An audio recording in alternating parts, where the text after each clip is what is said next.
You know, I've been fascinated. Occasionally I like to look at news reports about crime and punishment, and it's been interesting in the last several years with the popularity of DNA testing. The people that have been exonerated for crimes that they didn't commit. There's a guy just recently, Charles Chapman, who's 47, was released after serving 27 years of a 99-year imprisonment. 27 years this man sat in prison until finally someone took his case and ran the DNA tests, and he was found not guilty. He says this.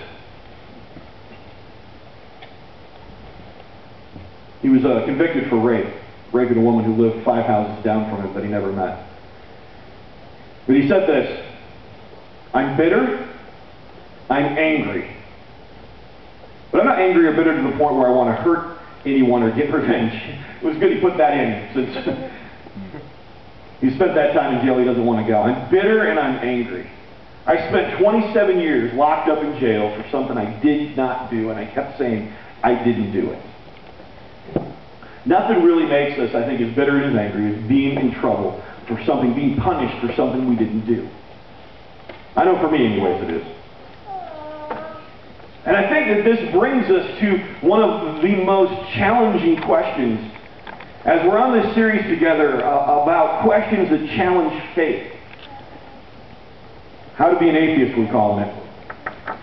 This question of why is it that God would say, look, either follow me or I'm going to burn you up. I'm going to send you to hell if you don't do my thing. One writer on a blog comment page said this: "There is a maniacal, power-hungry, manipulative, jealous, misogynist ancient deity who, unless you follow to the letter every truth revealed as is laid down in this text, and therefore please said ancient deity, you will be cast eternally into a cesspit of hellish brimstone and fire and burned forever in unimaginable pain and suffering." Ouch. There have been many, many people that have turned their back on God, and I can't say that I blame them completely, when they look at the concept of hell and say, wow,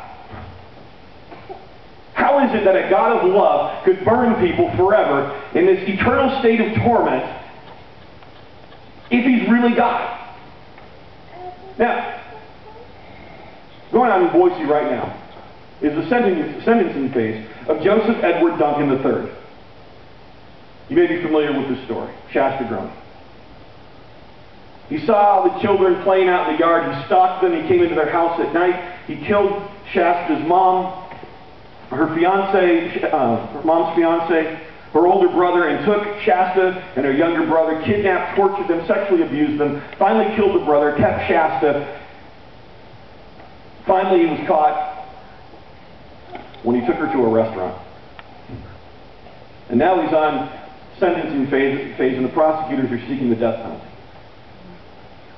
I don't know about you, but when I hear about a story about a kid being abused like that, my mind goes to the trauma that a kid would have.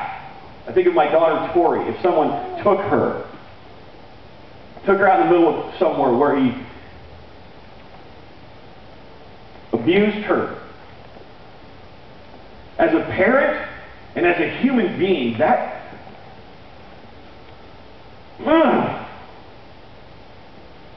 kind of, you know what I'm talking about? I don't want to get into the whole death penalty thing and what have you, but I tell you, I want some justice going on there. That makes me a little upset.